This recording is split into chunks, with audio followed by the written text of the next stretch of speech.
is Friday again. And yes, I am happy that it is Friday. I had a couple of things I was going to talk to you about, but then I realized that last night I went to see Star Wars, so we should talk about that. So, Rogue One. We went to see it at the fabulous Uptown Theater in Washington, D.C., Cleveland Park neighborhood. Remarkable theater, has its own Wikipedia page. Really beautiful, old school movie house. No, it's not IMAX. No, it doesn't have assigned seating. Just what it has is that old school movie feel. So new movie houses are, they're cool, but I like this place more than any other. Problem was that we sit through, 25 minutes of trailers, none of which looked any good at all. Boss Baby? I mean, I guess it's CGI, so it's probably didn't cost quite as much to make as Baby Genius, but still, regardless. Let's not talk about that. Let's talk about what happened in the theater. Sit through the 25 minutes of trailers, and Harry Potter starts playing. Fantastic Beasts and Where to Find Them. So the crowd starts cheering, boo, boo, Star Wars, Star Wars. And it takes at least 5 minutes of this movie before I think anybody noticed. I sat, it was kind of crowded, sat in there, and we were sitting in the front row. We really liked the front row of that theater. And 5 minutes later, we look up, and, nothing's happening. So I think, finally then, somebody actually left the auditorium to go to tell somebody what had happened.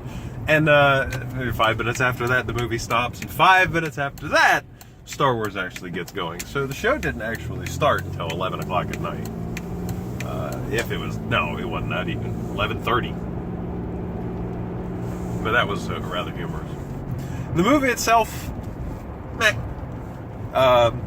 Watch out, I may spoil something. I'm gonna try not to, but if you want to go in completely fresh, then don't watch this movie, video. So the story, I mean, you basically know what's gonna happen. They are gonna get the Death Star plans. You're just not sure exactly how or where or why. Well, no, because you know why. But you kind of don't, because you are introduced to the daughter of the Death Star's lead scientist. Who I used to be a much bigger Star Wars fan than I am. I know there was such a person somewhere in the universe, maybe the expanded universe, but I don't remember his name. I know he wasn't portrayed as a James Bond villain. But no, he was good. Mads Mikkelsen? I'm not sure how to pronounce his name. But yeah, he was good. I like that guy.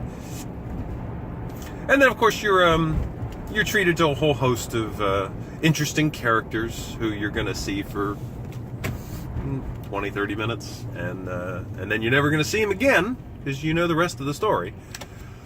And none of it is particularly that exciting. I mean, it's basically they go to this planet, there's an action sequence. They go to this planet, and there's an action sequence. They go to this planet, and there's an action sequence, and then the movie ends. That's the bad. It was kind of dull. Story wasn't particularly fleshed out. Characters were not particularly fleshed out. The droid character was very interesting. However, he reminded me a lot of the droids of Knights of the Old Republic. Watch it, meatbag. But I mean, I'm not even sure how I feel about that. That droid was awesome. I think there should be more droids like that. Fewer droids like BB-8. So I really like this guy. I just kind of felt like, well, okay, there was one of you thousands of years ago. I guess there's another one now. And that's cool. That's cool. The good, though, I frankly, the best thing about this movie, I think, was the music. I think that the score was composed in a way that really was a nice link between Episode 3 and Episode 4, which is, of course, what this movie's about.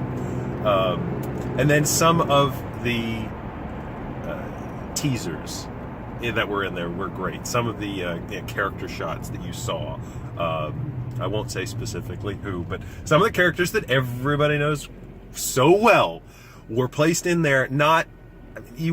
Some people might argue that they're only in there to do fan service, and I would say yes, that's probably why they were in there. But they were really put in a good spot One was kind of iffy, but the other three I thought were in there really well. Then they, I'm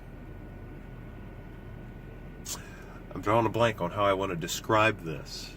The leader of the fleet in the battle at the end of the movie was sitting in a chair a particular way. It's going to remind you of something else. And I thought, okay, so the chair is probably in every single one of those types of ships, and that chair should still be there. Is that chair specifically designed for that type of person? If you don't know what I'm talking about now, that's a wrap. If you go and see Star Wars, enjoy yourself. If you don't, it's okay. Either way,